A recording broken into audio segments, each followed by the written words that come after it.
साथीहरु दाना यसरी तयार भयो। अब यो अलिकति मोइस्चराइजिङ भएको कारणले गर्दा एकछिन सुकाउनु पर्छ, त्यसपछि पोखरीमा लगेर हाल्दिने हो।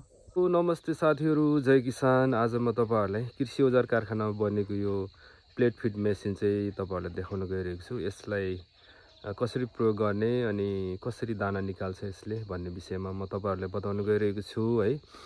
अनि यो मेसिन चाहिँ यो फर्स्ट भर्सन हो। यसको सुधार हुने काम चाहिँ भइरहेको छ।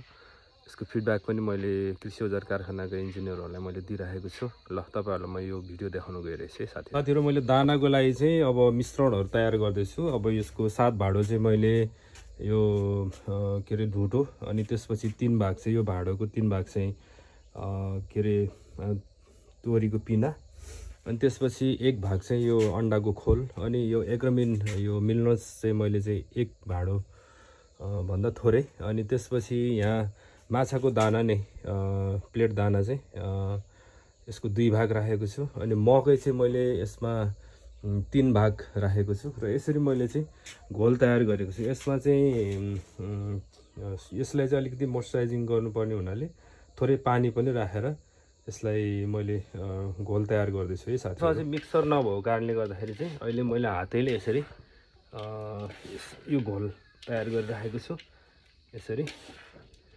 ल हेर्नुस् है साथीहरु, दाना बनाइरहेको छु माछाको लागि। बिहान चाहिँ मेरो यही काम हुन्छ, 1 घण्टा जति दाना बनाउने।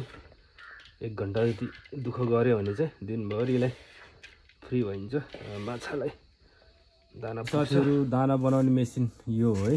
अब कृषि औजार कारखानामा बनेको मैले स्टार्ट गरेँ है। त्यसपछि मैले यसरी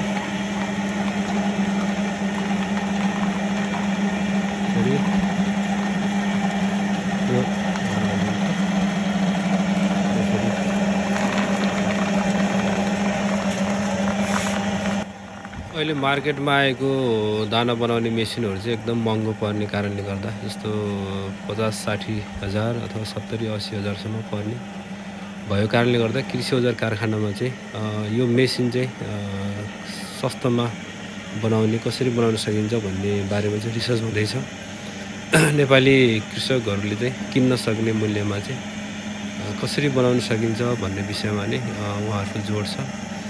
अहिले यो पहिलो भर्सन हो, अब चाहिँ दोस्रो भर्सन पनि अब बजारमा छिटै आउँदैछ, टेस्टिङको लागि आउँदैछ। ल है साथीहरु, धन्यवाद तपाईहरु सबैजनालाई।